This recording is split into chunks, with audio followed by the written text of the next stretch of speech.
चीन को लेकर आज फिर संसद में हंगामे के आसार। विपक्ष लगातार तवांग में हुई झड़प पर चर्चा के लिए अड़ा हुआ है। कल विपक्ष ने इसे लेकर सर्वदलीय बैठक भी बुलाई।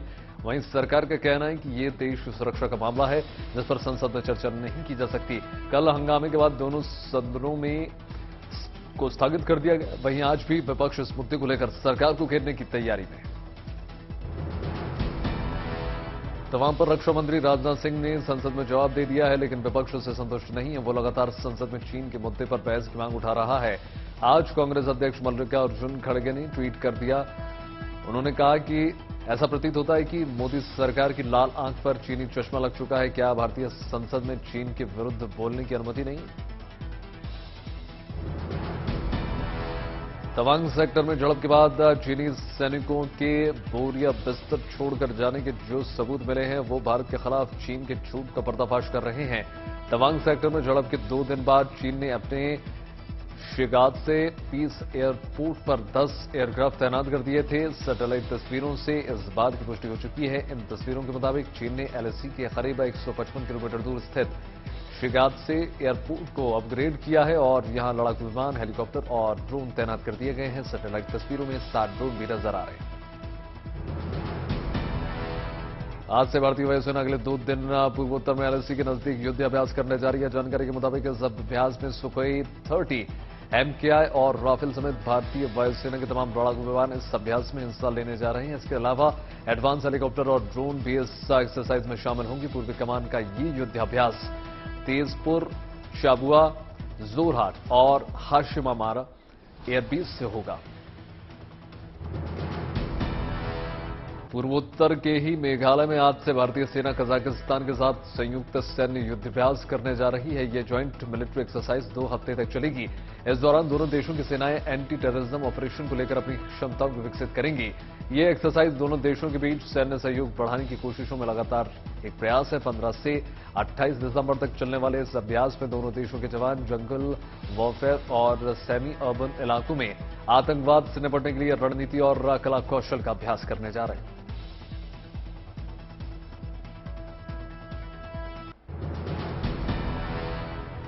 अरुणाचल प्रदेश में हुई झड़प के बाद अरुणाचल प्रदेश से लेकर जम्मू कश्मीर तक सेना अलर्ट मोड पर नजर आ रही है। भारतीय पाकिस्तान सीमा पर जवानों की संख्या और पेट्रोलिंग बढ़ा दी गई है ताकि पड़ोसी देश की हर नापाक हरकत पर नजर रखी जा सके। 16 दिसंबर को मनाए जाने वाले विजय दिवस के जश्न की जोरदार तैयारियां चल रही हैं। विजय दिवस 1971 की जंग में पाकिस्तान को पराजित करने की याद में मनाया जाता है। कोलकाता में सेना की पूर्वी कमान के अफसर और जवान एक बार फिर से धमाकेदार तरीके से विजय दिवस मनाने की तैयारियों में लगातार जुटे हुए हैं। इस दौरान सेना के पराक्रमों को खास झांकी देखने को मिलेगी।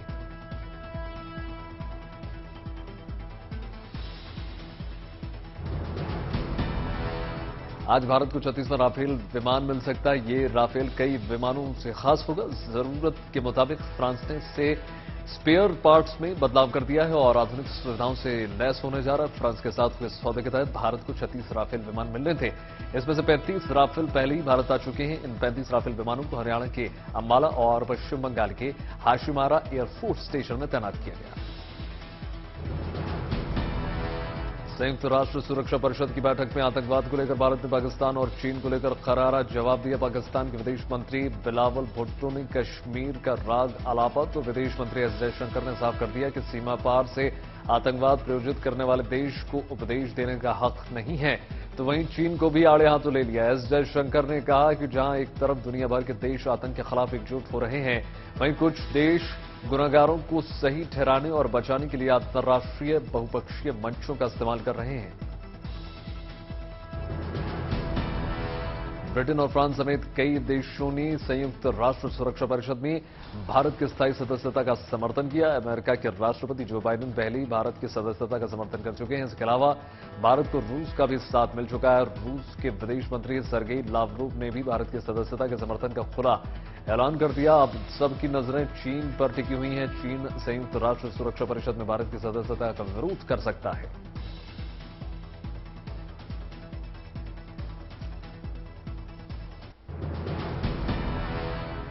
राजस्थान में राहुल गांधी की भारत जोड़ो यात्रा का आज 11वां दिन है। ये यात्रा आज दौसा से आगे बढ़ रही है। इससे पहले कल सवाई माधोपुर से शुरू हुई यात्रा में खत्म हुई। राहुल के साथ आरबीआई के पूर्व गवर्नर रघुराम राजन ने भी पदयात्रा की और फिर वो कांग्रेस में शामिल हो गए।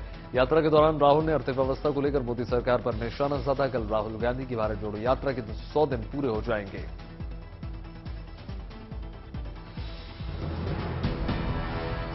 बीजेपी ने आरोप लगाया है कि राजस्थान की गहलोत सरकार केंद्र सरकार की योजनाओं के नाम बदलकर उनका श्रेय लेने की कोशिश लगातार कर रही है। राजस्थान में नेता प्रतिपक्ष गुलाब चंद कटारिया ने ऐलान कर दिया कि बीजेपी राज्य में जन आक्रोश यात्रा के जरिए कांग्रेस को बेनकाब करेगी। ये यात्रा कांग्रेस की भारत जोड़ो यात्रा के जवाब में निकाली जा रही है।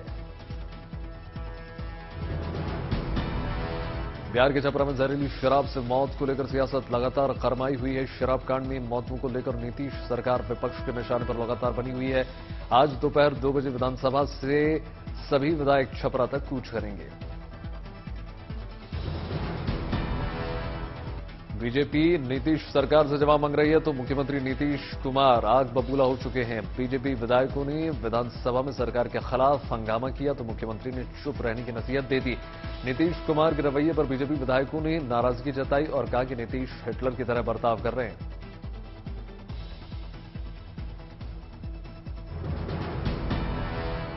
इस बीच बिहार के छपरा में जहरीली शराब से मौत का आंकड़ा लगातार बढ़ता चला जा रहा है। इस बीच इलाके के 2 पुलिस वालों को सस्पेंड भी कर दिया गया है। डिप्टी सीएम तेजस्वी यादव ने कहा है कि बीजेपी सरकार के वक्त भी शराब से मौत हो रही थी। वहीं बिहार के मद्य निषेध मंत्री कह रहे हैं कि जिन राज्यों में शराबबंदी नहीं है मौत वहां भी होती है।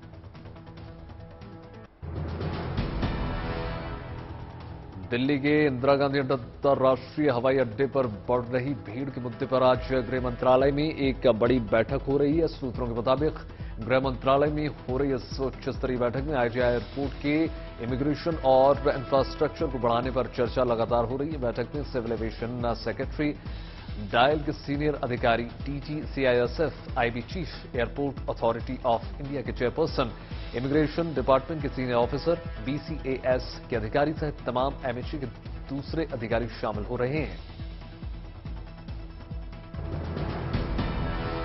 केंद्रीय गृह मंत्री अमित शाह ने कहा है कि महाराष्ट्र और कर्नाटक के बीच सीमा विवाद संवैधानिक तरीके से सुलझा लिया जाएगा। कल कर्नाटक और महाराष्ट्र के मुख्यमंत्रियों के इस मुद्दे पर अमित शाह के साथ अहम बैठक हुई। अमित शाह ने कहा कि विपक्षी दलों को इस मुद्दे पर राजनीति नहीं करना चाहिए और मुद्दे को सुलझाने के लिए बनी समिति की रिपोर्ट का इंतजार करना चाहिए।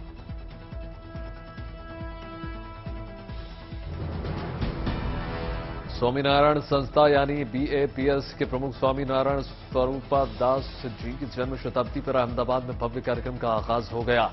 इसका उद्घाटन खुद प्रधानमंत्री नरेंद्र मोदी ने कर दिया। 1 महीने तक चलने वाले इस इवेंट के लिए अहमदाबाद के भीतर ही एक पूरा का पूरा शहर बसा दिया गया है। यहां पर 280 फीट के बनाए गए संत द्वार से एंट्री के बाद 30 फीट ऊंची प्रमुख स्वामी महाराज की मूर्ति लगाई गई है। 15 दिसंबर से लेकर 15 जनवरी तक इस समारोह में दुनिया भर के लाखों श्रद्धालु हिस्सा लेंगे। शताब्दी महोत्सव में दुनिया के 21 देशों के वीआईपी शिरकत करेंगे। उत्तर प्रदेश के 16 शहरों में निगरानी और सुरक्षा के लिए 5000 सीसीटीवी कैमरे लगाए गए। मुख्यमंत्री योगी आदित्यनाथ ने यह कहा है कि integrated command and control centre को ट्रैफिक से जोड़ने और शहरों को सेफ सिटी बनाने की योजना पर तेजी से काम चल रहा है। ये योजना केंद्र और राज्य सरकार के द्वारा मिलकर शुरू की गई। वाराणसी के ज्ञानवापी मामले में श्रृंगार गौरी की नियमित पूजा अर्चना को लेकर दाखिल याचिका पर इलाहाबाद हाईकोर्ट में आज फिर सुनवाई होगी। मुस्लिम पक्ष की याचिका पर अदालत में हिंदू पक्ष आज बची हुई बहस पूरी करेगी। जस्टिस जेजे मुनीर ने सिंगल बेंच में दोपहर 3:30 बजे से इस मामले की सुनवाई होगी।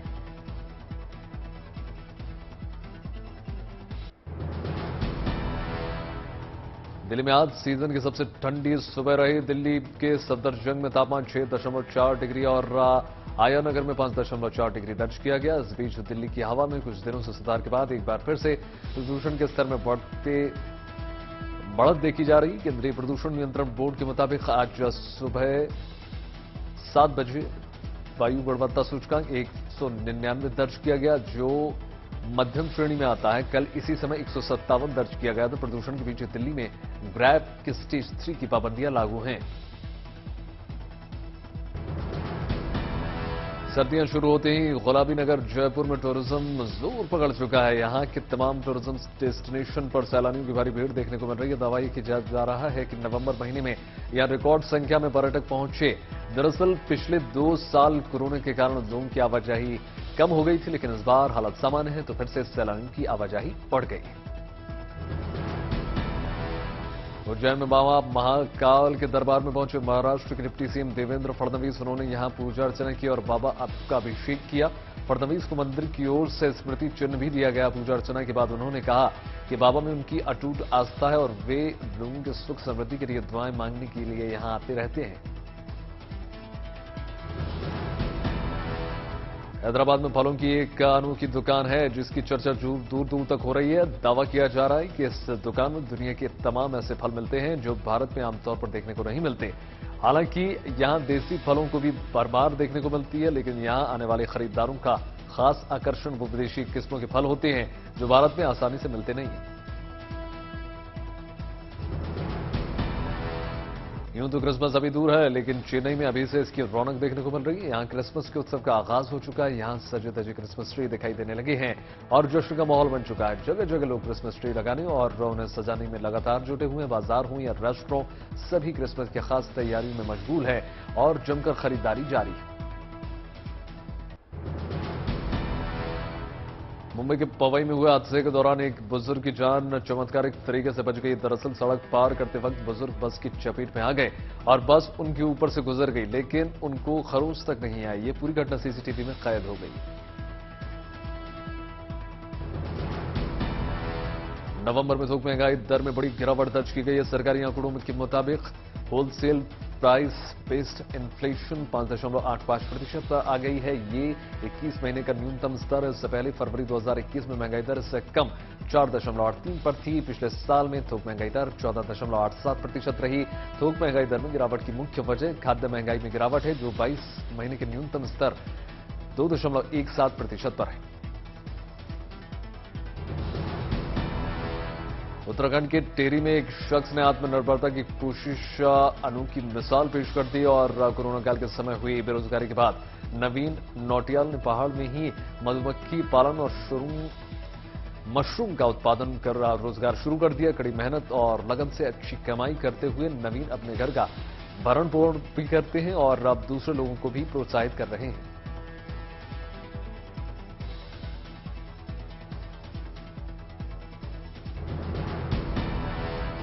फरीदकोट में एक साथ 121 लड़कियों की शादी कराई गई। कुछ समाजसेवी संगठनों ने गरीब परिवारों की बेटियों की मदद के लिए ये पहल की। इसके तहत हर नवविवाहित जोड़े को घर का सारा साजो सामान भी दिया गया।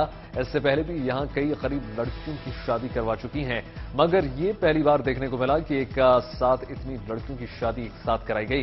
इसमें पंजाब, हरियाणा और राजस्थान से आए लोगों ने भी मदद की। जमशेदपुर से करीब 60 किलोमीटर दूर सुदूर पहाड़ियों के बीच बसा नवाडीह गांव हाल ही के दिनों में क्लॉक विलेज के नाम से मशहूर हो चुका है।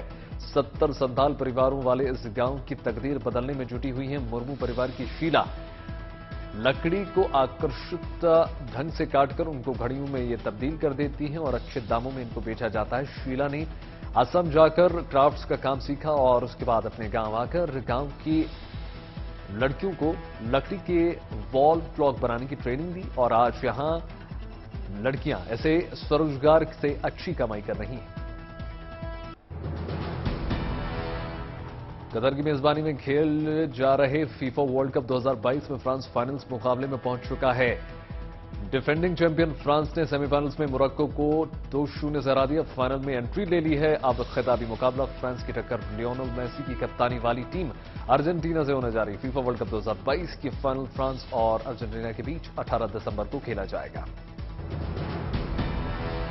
फ्रांस की टीम लगातार दूसरी बार और कुल मिलाकर अभी तक चौथी बार फाइनल में पहुंच चुकी है। इससे पहले फ्रांस ने 3 बार फाइनल खेला, जिसमें 2 बार 1998 और 2018 में खिताब जीत भी लिया, जबकि 2006 में उपविजेता रही फ्रांस की टीम 2 बार तीसरी और 1 बार चौथे नंबर पर रही है। इस बार फ्रांस की टीम कुल 7वीं बार टॉप 4 में पहुंच चुकी है। दूसरी ओर मोरक्को की टीम पहली बार सेमीफाइनल में पहुंची।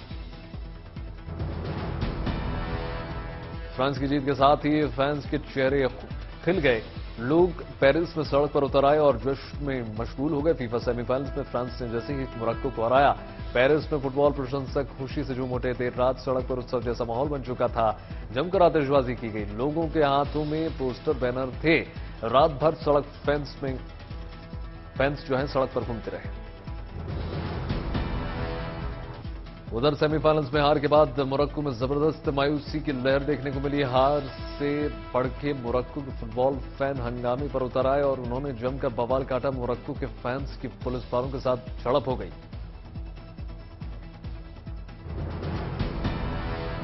अर्जेंटीना के फुटबॉल स्टार लियोनेल मेसी ने रिटायरमेंट पर बड़ा ऐलान कर दिया। उन्होंने कह दिया कि ये उनका आखिरी विश्व कप होगा। 35 साल के मेसी अपना 5वां विश्व कप खेल रहे हैं। उन्होंने 4 विश्व कप खेलने का अर्जेंटीना की ही डिएगो माराडोना और जेवियर के रिकॉर्ड को तोड़ा है।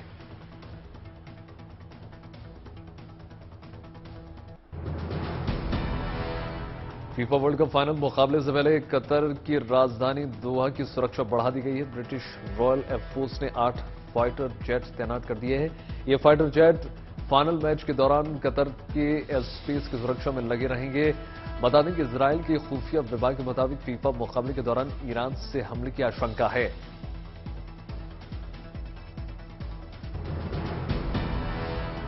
आज भारत और बांग्लादेश के बीच पहले टेस्ट का दूसरा दिन है और अपनी पहली पारी में टीम इंडिया 350 के बड़े स्कोर के करीब पहुंच चुकी है। टीम इंडिया ने के नीचे के बल्लेबाजों के सामने और विशाल स्कोर तक का टीम को पहुंचाने की जिम्मेदारी होगी। आज 86 रन के स्कोर पर श्रेयस अय्यर आउट हो गए। अपनी पारी में श्रेयस अय्यर ने 10 चौके जमाए। हालांकि श्रेयस और चेतेश्वर पुजारा शतक से चूक गए। श्रेयस ने 192 गेंदों पे 86 रन बनाए और पुजारा ने 203 गेंदों में 90 रन। टॉस जीतकर भारत की शुरुआत खराब रही क्योंकि महज 48 रन पर 3 विकेट गिर गए। विराट कोहली की पारी 1 रन पर सिमट गई। कोहली को तैजुल इस्लाम ने आउट किया। सचिन तेंदुलकर के बेटे अर्जुन ने अपने डेब्यू रणजी मैच में शतक लगा दिया। गोवा की ओर से खेलते हुए अर्जुन तेंदुलकर ने 16 चौकों और 2 छक्कों की बदौलत 120 रनों की शानदार पारी खेली। राजस्थान के खिलाफ अर्जुन ने सुयश प्रभु के साथ 6 विकेट के लिए 221 रन जोड़े। सचिन ने भी 11 दिसंबर 1988 को मुंबई की ओर से गुजरात के खिलाफ अपने पहले मुकाबले में शतक जड़ा था।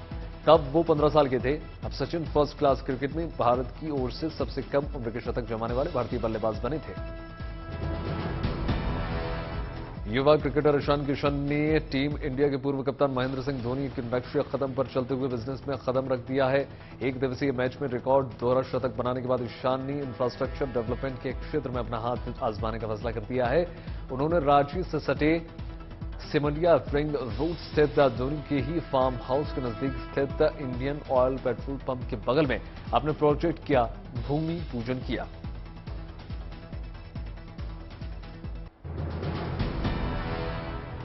केन विलियमसन की जगह टिम साउदी अब न्यूजीलैंड की टेस्ट टीम की कप्तानी करने जा रहे हैं। पाकिस्तान के साथ 26 दिसंबर से कराची में न्यूजीलैंड की 2 टेस्ट की सीरीज शुरू होने वाली है और इस मुकाबले में केन विलियमसन की जगह सऊदी टीम का नेतृत्व करेंगे। यह सीरीज 3 जनवरी तक चलेगी।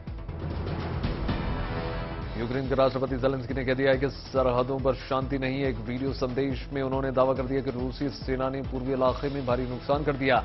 ज़ेलेंस्की ने कहा कि रूस के मुकाबला करने के लिए यूक्रेन हर संभव उपाय कर रहा है और आधुनिक एंटी एयरक्राफ्ट और एंटी ड्रोन सिस्टम हासिल करने का प्रयास कर रहा है। रूस यूक्रेन युद्ध के बीच एक बार फिर से रूसी बम वर्षक विमानों ने जापान सागर के ऊपर पेट्रोलिंग की। 2 Tu-95 बम वर्षा विमानों ने पूरे इलाके में उड़ान भरी। ये जानकारी रूसी रक्षा मंत्रालय ने दी। हाल ही में रूस और चीन की एयरफोर्स ने मिलकर इसी तरह की पेट्रोलिंग की। स्पेन के कुछ इलाकों में तूफानी बारिश के चलते लोगों का जीना मुहाल हो चुका है। खासतौर से एक्सेट्रेमादुरा इलाके में इतनी जोरदार बारिश हुई कि लोगों के घरों की छतों से पानी गिरने लगा। जोरदार बारिश के बाद इलाके में बाढ़ जैसे हालात पैदा हुए। प्रशासन ने इलाके में इमरजेंसी का ऐलान कर दिया है। अमेरिका के लुइजियाना में तूफान ने लोगों का रास्ता रोक दिया। तूफान की चपेट में आकर एक मां बेटे की मौत भी हो गई। अमेरिका के कई इलाके इन दिनों तूफान की चपेट में हैं। इसकी वजह से बहुत से घरों को भी नुकसान हुआ है।